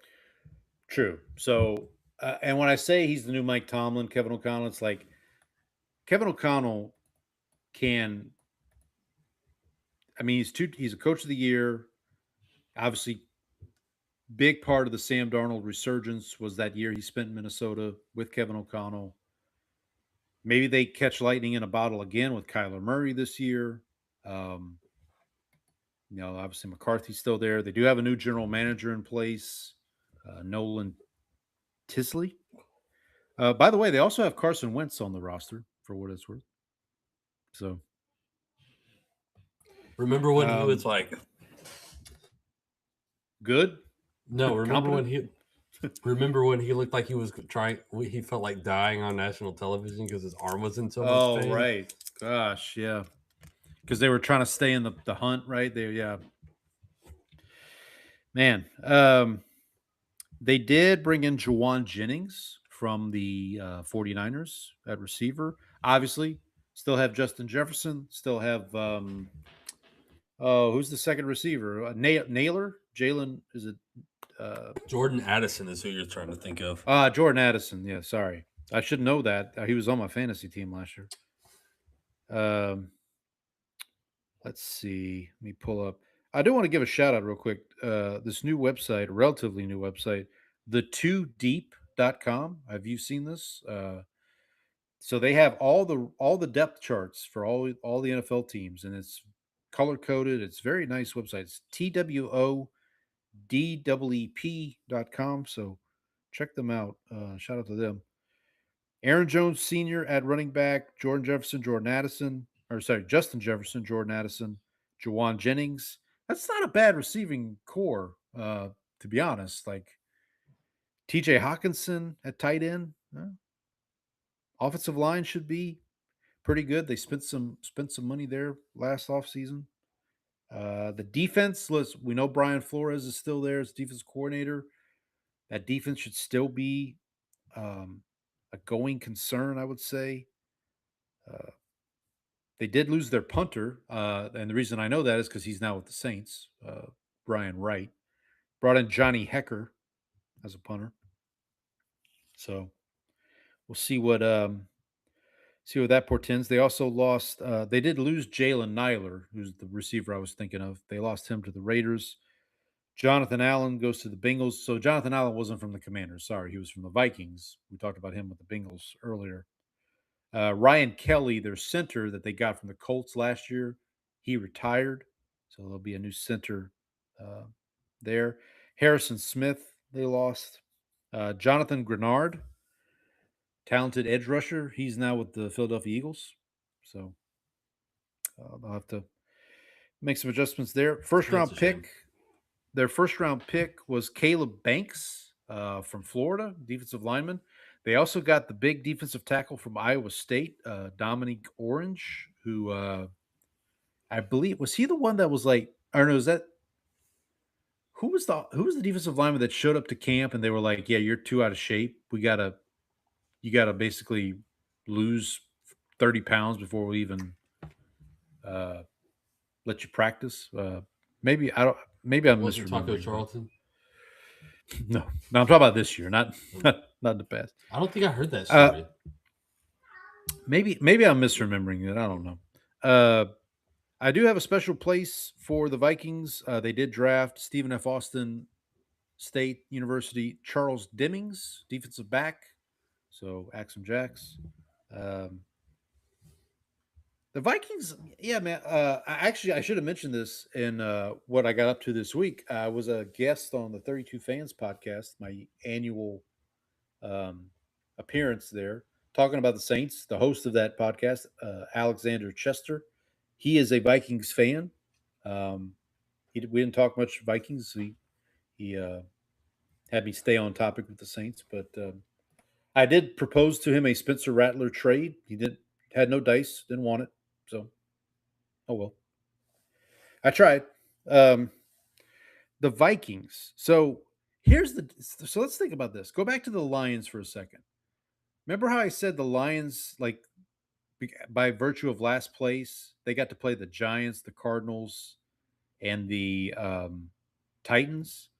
The Vikings, because they get third place, they get the Commanders, the 49ers, and the Colts, which is still not horrible, but like that's a difference like between those two sets of opponents, I would say. NFC South, AFC East. So Vikings have a bye week in week 6. Here's their first 5 games. Home Green Bay, at Chicago, right off the bat. The 2 playoff teams from your division. At Tampa, home Miami, at New Orleans. Not terrible. Manageable, I would say. They have a stretch here starting in week 8. So they have a bye week 6. They have a home game week 7 against the Colts. Then they go at Detroit, Buffalo Monday night, at Green Bay, at San Francisco. That's the Mexico City game, week 11. Home Atlanta, home Carolina. Then they go at the Patriots Thursday Night Football week 14. Home Detroit, home Commanders, at Jets, and then home Bears. I mean, again, like if Kevin O'Connell can get something out of Kyler Murray, the schedule's not, I don't think it's that bad. Like, I don't think it's that, there is a couple tough stretches in there, like that at Detroit, home Buffalo, at Green Bay, at San Francisco, which I don't know what San Francisco, we'll talk about San Francisco down the line, but I'm not feeling too good about them right now. How about that substation? That substation. By the way, shout out to whoever created the substation Twitter account. My hat's off to you. But yeah, the Vikings, I don't know. Like I like the rest I of don't this really know division, how I'm to kinda, feel. I don't know how to feel about them because I've always been like a little low on Kyler, and so like yeah. so this is a chance to now if he goes to the Kevin O'Connell offense and it's still bad, then I get to be I can Yeah. just gloat and say, hey, look how bad he is. It's not just a bad offensive system; it's just him. So that's what I'm This really hoping for. again, I mean, this is almost I don't mean this disparagingly, but like this is almost a better version of the Browns where like if you took a quarterback, if you could tell me that the Vikings quarterback is going to be like a top 15 quarterback, I feel pretty good about this team. But I don't know that like if I had Baker Mayfield, I keep using Baker Mayfield up as like a replacement level quarterback, but like you put Baker Mayfield as the Vikings quarterback, man, we might be in business. You know what I mean? Like Who's taller, Baker or Kyler? it has to be Baker, right? Got to be. I don't know No, about that. is Baker really that short? I didn't realize Baker was that short. Let's see. How tall is Baker Mayfield? 6'1". Okay, that's Drew Brees' height. Drew Brees was 6 foot, 6'1", somewhere around. Kyler's like 5'11". Oh, Isn't he? 5'10". 5'10". Yeah, that's what I thought. Um, but yeah, let's see. I mean, let's see what happens. Let's see. I mean, we know Flores is going to have that defense ready to play. O'Connell is a quarterback whisperer of sorts, as he's shown in the past. Um, excuse me. Let's see what happens. All right, up next, the 9-7-1. We all know who the one was. Green Bay Packers lost in the We should NFC remind Wild. people that the Cowboys were missing 4 of their 5 starting offensive linemen, or like three out of 5, and one was was like playing through an injury or something like that. Like, Yep. and they still tied. They probably could have won that game. Yeah, Packers lost the NFC wild card game, a game that they probably should have won against Chicago. Like, if we're being honest, like, I mean, credit to the Bears. Look, Bears fans, don't get mad at me, okay? Like, you won the game. Like, I understand, but you know, Packers had that game in hand for a good bit of it, and then they let them off the hook, as the late great Dennis Green would say. But yeah, 9-7-1. I have their over under, buddy, at 9.5. Is that? I think it's still 9.5, and it is over -130, under +110. Yeah, it's another situation where LaFleur is a good coach. Like, there's a lot of talk here about like, is it LaFleur's a good coach? Is it Jordan Love? Maybe he's not as good a quarterback as we think he is. A lot of talk about that this offseason. So we'll see how that comes. You and I both were high on Jordan Love going into last year, and we were wrong. Yeah, a little bit. I don't know that I like get really excited about the way he plays, because he'll make some like incredible throws and do some of the most boneheaded things you've ever seen. So it's very Favrean. So there's that. Yeah, well, it's appropriate playing in Green Bay, I guess. They did lose Jeff Hafley, their defensive coordinator. He is now the head coach with Miami. They bring in Jonathan Gannon from Arizona, former Arizona head coach. They also replaced Rich Bisaccia, special teams coordinator. Bisaccia. Bisaccia, excuse me, with Cam Acord, I believe is how you pronounce it. They did bring up backup quarterback Tyrod Taylor. So they did strike a chord with their coaching special teams. They did strike a chord. Yeah, they did. Tyrod Taylor now the backup in Green Bay. Hopefully no punctured lungs in his future with the Packers. They also signed Sky Moore to a free agent deal. A couple other deals here. This is the breakout performance. This is the breakout year, Paul. For who? For Sky Moore. It's coming. Okay, you say so. They did also acquire Zaire Franklin from the Colts at linebacker, so kind of helping shore up the defense with Jonathan Gannon coming on board. They did lose Malik Willis He went to the Dolphins. He followed Jeff Hafley to the Dolphins. We'll talk about them in 2 weeks when we preview the AFC East. They also lost Romeo Doubs to the Patriots. They traded Dontavian Wicks to the Eagles. Lost Quay Walker. They traded Rashawn Gary to the Cowboys. So Brandon McManus, who I don't think that was a big loss, a kicker. I know my former coworker, who is a Packers fan, was not a fan of McManus, as it were. So you can't spell McManus without anus. That's true. You cannot.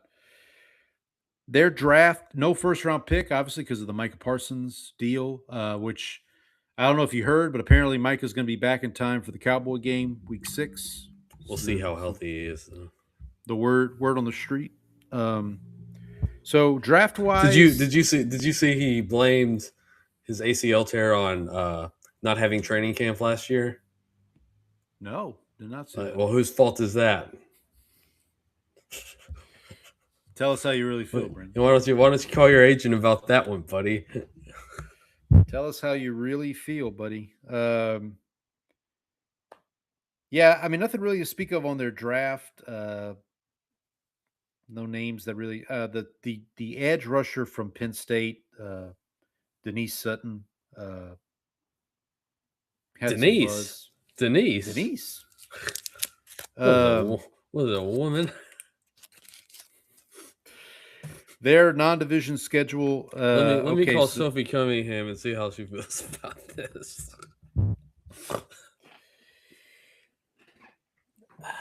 She seems to be doing okay. So right now, Sophie Cunningham.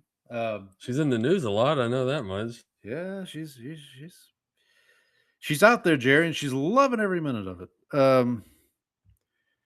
So the non-division schedule for the Packers: NFC South, AFC East, Cowboys, Rams, Texans. Buddy, that's 3 teams. You may have not fun want to with play that this one. year. Yeah. So they start their season. They have a late bye. Week 11 is their bye. They get a Thanksgiving Eve game at Los Angeles at the Rams, which is weird, but they go at Minnesota, at the Jets, home Falcons Thursday night, at Tampa, home Chicago, home Cowboys, at Detroit, home Carolina on Thursday night, at the Patriots, home Vikings. Man, that's a mismatch of teams there. Their last 3 games at Chicago on Christmas, 2 home games, Houston and Detroit to close out the season. Good luck with that. I hadn't really looked at them, man, but like Packers might be in trouble this year. Like this might not be a stellar year for the Cheeseheads. But that would break my heart. I know it would. LaFleur, obviously, I mean he's done well. I think this is kind of a let's see what you got, Jordan Love kind of season. So obviously had high hopes last year, didn't quite live up to them. How does he bounce back from that this year? I'm curious. I'm curious to see. I think their first 4 weeks are fairly manageable. Then they kind of get into that meat of the schedule there. The NFC South will help. Playing the NFC South will help, I think, for them. They don't play the Saints until later, and it's in New Orleans, Week 13, the week after Thanksgiving. So I just don't know what to think about them. This whole division is just a toss-up to me, but we'll see. All right, last but certainly not least, our favorite team in the NFC North, right, buddy? The fan base that's the biggest fans of us, shall we say? Oh yeah, for sure. The number one regression candidate. Number one, yeah. I mean, according to their own coach, right? Chicago Bears won the division, lost in the divisional round, correct, to the Rams? Mm-hmm. Yeah. In overtime. if I'm not mistaken. Yep. So I have their over under at 9.5. Is that what you got? Yes, and I was just looking at it. It was over is plus 100, under minus 120. Okay, so a little juice on the under. Yeah, listen, we'll talk about their schedule in a minute, but a very popular what team was in the playoffs last year, maybe won't be in the playoffs this year candidate. They obviously have to replace their offensive coordinator, Declan Doyle. Press Taylor comes in. I mean, Ben Johnson's the play caller, so that's how that's going to go there. They bring in Case Keenum. They re-signed Case Keenum, University of Houston legend, to back up Caleb Williams. I didn't realize that Case Keenum was still in the league, by the way. Oh yeah, buddy. He's on that Chase Daniel track. He's on that I mean, nobody's on a Chase Daniel's one of one, but spend 20 years as a backup. Yep.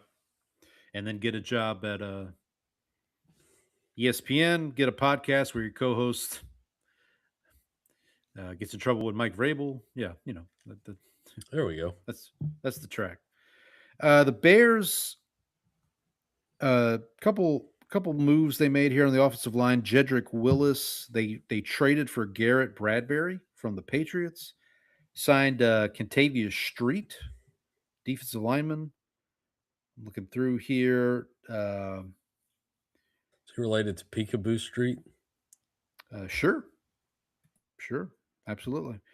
Their big departure. Oh, they also signed Kobe Bryant from the Seahawks. Not that Kobe Bryant.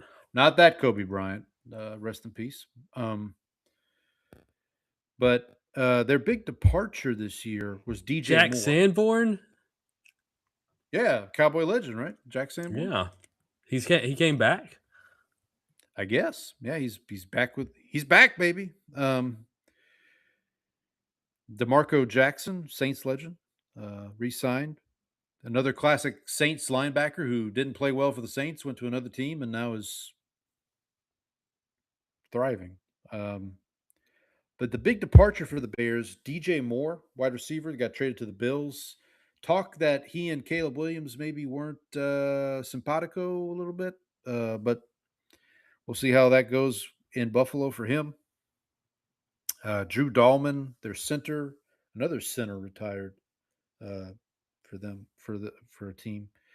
They lost a good bit here. Jaquan Brisker, Kevin Byard, Chauncey Gardner-Johnson, Tremont Edmonds, Andrew Billings. Actually, funny story. Andrew Billings made a play in the Hall of Fame game tonight for the Cardinals. That's a big fella. I don't know if you've seen Andrew Billings. Fella. He's a big fella. I got to tell you, I need to see this Travis Homer guy. I need to see him next to the Cardinals player Reggie Virgil. So you're gonna have Homer and Virgil. There you go. Together.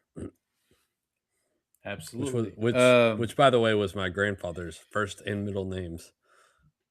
Homer and Virgil. Homer Virgil Connor. Nice. As you can see, our family is very, very big on the classics, the literature, the classic Greek and Roman literature. Yeah. Now, I will give the Bears this. Their draft, they had a pretty good draft. Dylan Thieneman, the safety out of Oregon. Logan Jones out of Iowa, the center. Xavier Thomas, the receiver out of LSU. Your guy, Malik Muhammad from the Longhorns. Another one of my cousins, Keyshawn Elliott from Arizona State. They build their team the right way. Build it through the draft. So I'll give them credit there. Their non-division schedule: NFC South, AFC East, Eagles, Seahawks, Jaguars. So let's look at the schedule here. Their bye week is week 10, so right in that meaty part of the curve. They start out at Carolina, home Minnesota, home for Philadelphia on a Monday night, home Jets. Pretty manageable first 4 weeks. At Green Bay, at Atlanta, Thursday night home for the Patriots, at Seattle on a Monday night. So they do play at Seattle, but they go Thursday night to Monday night, which is advantageous, I would think. Then they come back Sunday night football home against Tampa, and then their bye week. So they've got 4 primetime games in their first 9. So half of their pre-bye week schedule is almost half of their pre-bye week schedule is primetime games. They host the Saints. They go to Detroit on Thanksgiving, host Jacksonville, at Miami. Their last 4 games, buddy. At Buffalo on a Saturday, Christmas Day home against the Packers, home Lions, at Vikings. That's a pretty slippery way to end your season. I think the big question is, what does Caleb do in year 2 in this system? Apparently came into camp 10 to 15 pounds lighter. Will they have a running game to speak of? Who's their running back in Chicago? Isn't it the guy that they had in Detroit that Ben Johnson hated? DeAndre Swift. Is it DeAndre Swift? Is it not? You might be right. it is DeAndre. Oh, okay. But they have Kyle Monungai. Oh yeah, Big Chungus. Played really well. Big Chungus. Yep. They also have Longhorn legend Rashawn Johnson, right? Isn't Rashawn Johnson a Longhorn legend? Where's he at here? Yeah, University of Texas from Port Neches. A lot of buzz coming out of camp about Luther Burden III. A lot of Luther Burden's your fantasy go-to guy this year. So we'll see how that plays out. Khalif Raymond. A lot of love for Colston Loveland. A lot of talk about him being the next big deal at tight end. So yeah, especially fantasy circles. Fantasy circle, yep. So we'll see. My big question with the Bears, we all know how big a fan I am of Dennis Allen, their defense coordinator. A lot of their defensive success last year was based on turnovers. Now, we know from watching the NFL for quite a while, success in forcing turnovers is not something that's sustainable year over year. So I saw this with the Saints personally. 2009, they go to the Super Bowl. They're creating a bunch of turnovers, scoring off turnovers. Not sustainable. So let's see what the Bears are if they're not forcing turnovers. If their defense is not forcing turnovers, what's the defense going to look like? I think they also have had a couple of injuries to defensive backs early in the season or early. Yep. I think one of them was supposed to be out like 8 to 10 weeks. Which is Kobe Bryant. Kobe Bryant's listed as out on this. What I'm seeing. So I think that's another reason to they're trying to improve the secondary was not very good last year, and their hope is that health and a couple of new players will improve it. And I'm seeing so far that's not going well. I'm also seeing Kyler Gordon is on the PUP list right now. Who's another one of their corners. Thieneman, the first round pick out of Oregon, he's going to get thrown right in. Looks like so. I think their schedule starts off manageable at Carolina, home Minnesota. So, we'll see. We'll see what happens there. I tell you, man, this division is just tough.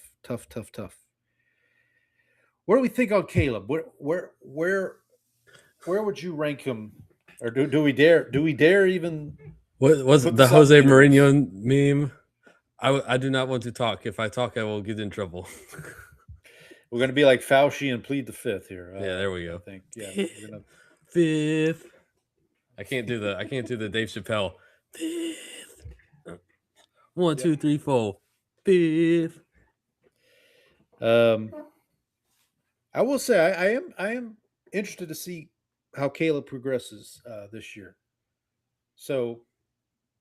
Very interesting division, the NFC North. Both NFC North, both of these divisions, AFC and NFC North, it's going to be interesting to see how they play out this season. Hopefully, we've helped preview these pretty well. Do we want to do again? We'll do our picks later down the road. Do you have you don't have to give me a name, but do you have a feeling of what team you're going to pick to win each of these divisions? Or are you still kind of? So for I think I'm just going to take the cowards way out and take the Ravens in the AFC. Okay. I don't know about the NFC. I'm telling you, man. Can you see? Let me ask this question: do you think it's all four teams are in play? Maybe not the Vikings. I think they're all in play. Like I could see a world where the Vikings do win it. I Okay. think they're probably Yeah. like the longest Okay. shot to win it. Yeah. I would probably lean Green Bay or Detroit at Bears? this point. Yeah, Oh, Green Bay or Detroit. Okay. And then, but I think those three teams are probably going to be fighting at it until the end, just depending on like who stays healthy, if there's like a lot of injuries or whatnot. I agree. I was trying to look up odds here real quick if I could get to it on Rebet. Rebet made me re-sign in. Let's see. Sportsbook, NFL, futures. Nope. Oh, it's because there's a game going on. Here we go. Futures. NFC North.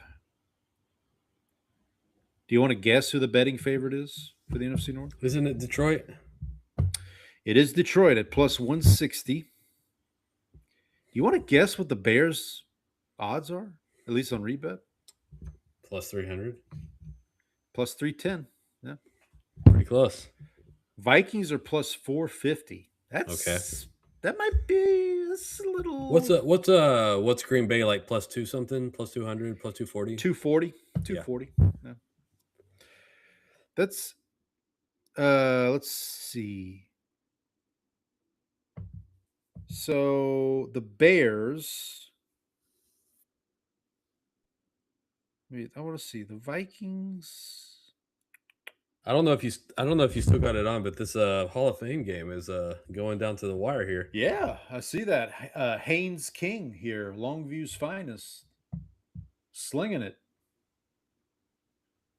Is it still Haynes King? Is he still in, or is it somebody? Yeah, else? he's still in there. Okay. Let's see, Panthers, Cardinals. Who would present? Steve Berline, right? That would be the Steve Berline Bowl. Yes, that would be my pick. Which I think Steve Berline's going to present next week because if we do Panthers, Jaguars. Oh yeah, for the Souths, yeah.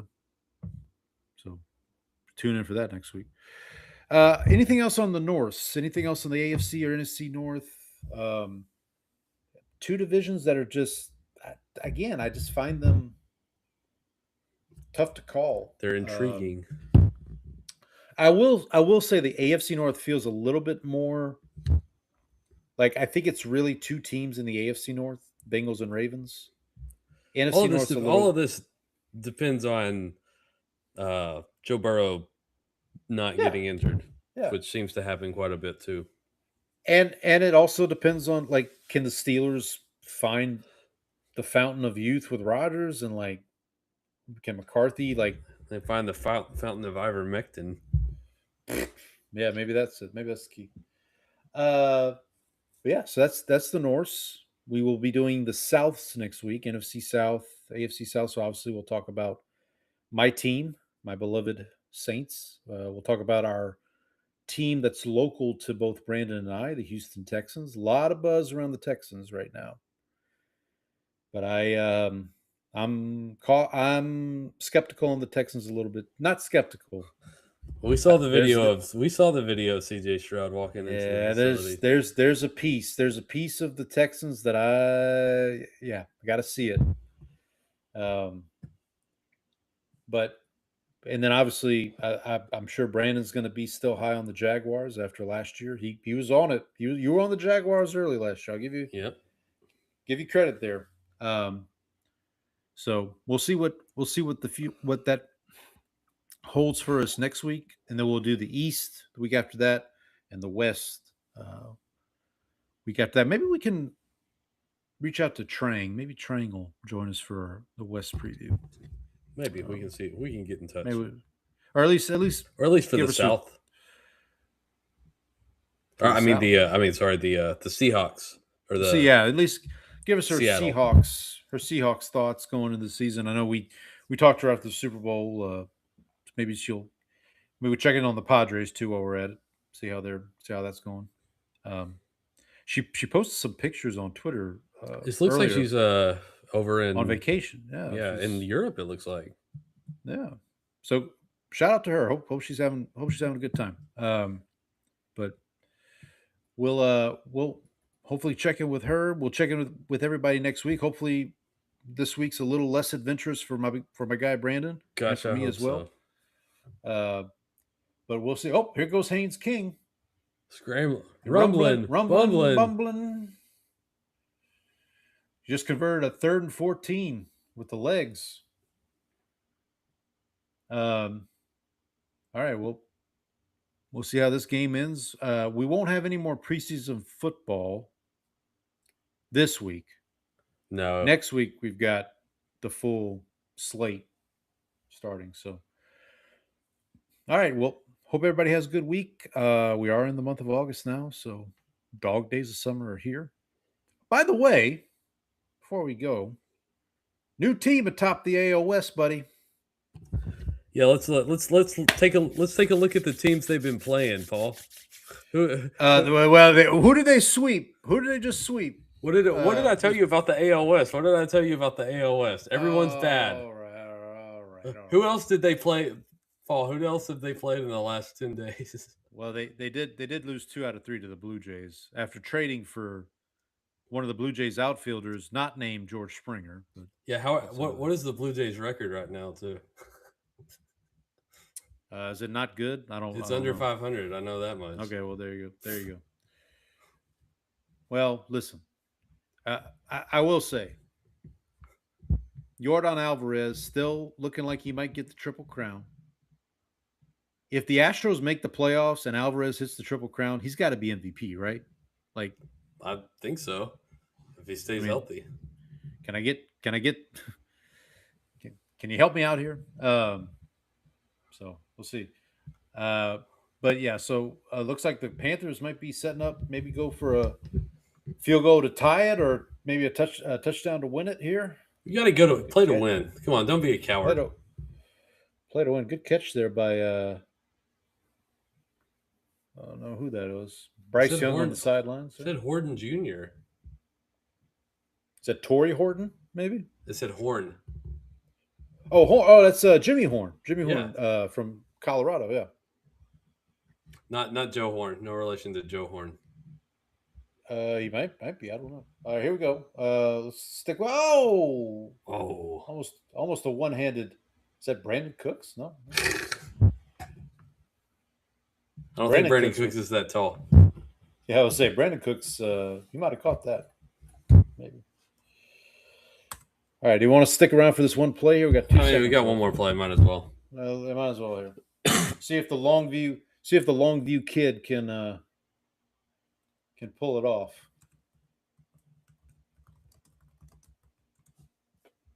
The funny thing is, like, half these guys aren't going to make the opening day roster. So, like, for them, this might be best they get. Oh, King's going to take off. Up.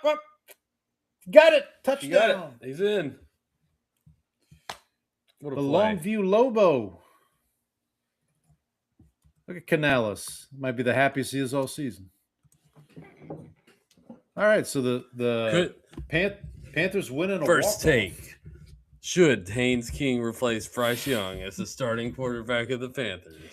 Well, I mean, I had a take early in the offseason. I said Kenny Pickett was going to end up starting games for the Panthers. I may have picked the wrong quarterback there. I think you did.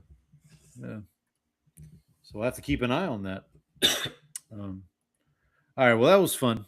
So good job, Panthers. Watch the Hall of Fame this weekend, folks. Drew Brees going in, Luke Kuechly, Larry Fitzgerald, Roger Craig, Adam Vinatieri. We'll talk about it next week. But until then, happy Hall of Fame, everybody.